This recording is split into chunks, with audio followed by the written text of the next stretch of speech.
Rais wa Marekani Donald Trump ametangaza kusitisha kwa upande wake mazungumzo ya amani na Irani, akidai taifa hilo limekuwa na masharti magumu huku likionekana kukosa msimamo wa pamoja katika uongozi wake.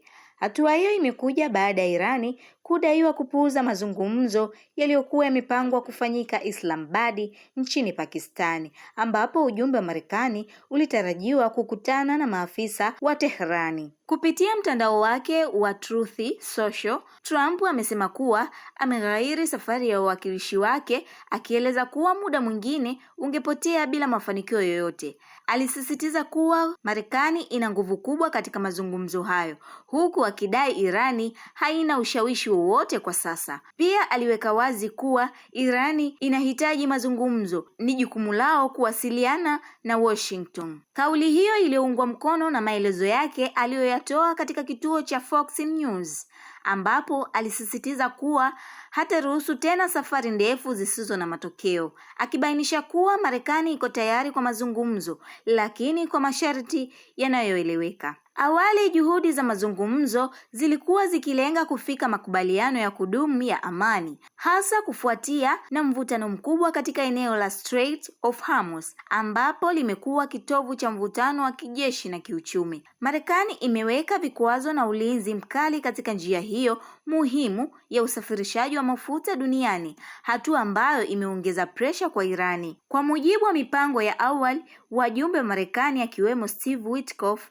na Jared Kushner walitarajiwa kusafiri hadi Islamabad kukutana na waziri wa mambo ya nje wa Iran Abbas Araghchi. Hata hivyo, mpango huo umevunjika ghafla, huku ujumbe wa Irani ukiondoka Pakistan na kutangaza kuwa hakuna duru nyingine za mazungumzo zilizopangwa kwa sasa. Ripoti zinaeleza kuwa Washington na Tehran zimeshindwa kufikia mwafaka katika masuala nyeti, ikiwemo urutubishaji wa nyuklia, dhamana za usalama pamoja na hali ya usafiri katika mlango wa Hormuz. Chanzo cha diplomasia kutoka Iran kilichopo Islamabad kimenukuliwa kikisema kuwa Tehran haitakubali masharti ya upande mmoja yanayowekwa na Marekani. Wakati huo huo, waziri wa ulinzi wa Marekani Pete Hegseth amesema bado kuna nafasi kwa Irani kufanya uamuzi sahihi kwa kukubali makubaliano yatakayohakikisha wanaachana na mpango wa silaha za nyuklia kwa njia inayoweza kuthibitishwa. Kwa upande wa Iran,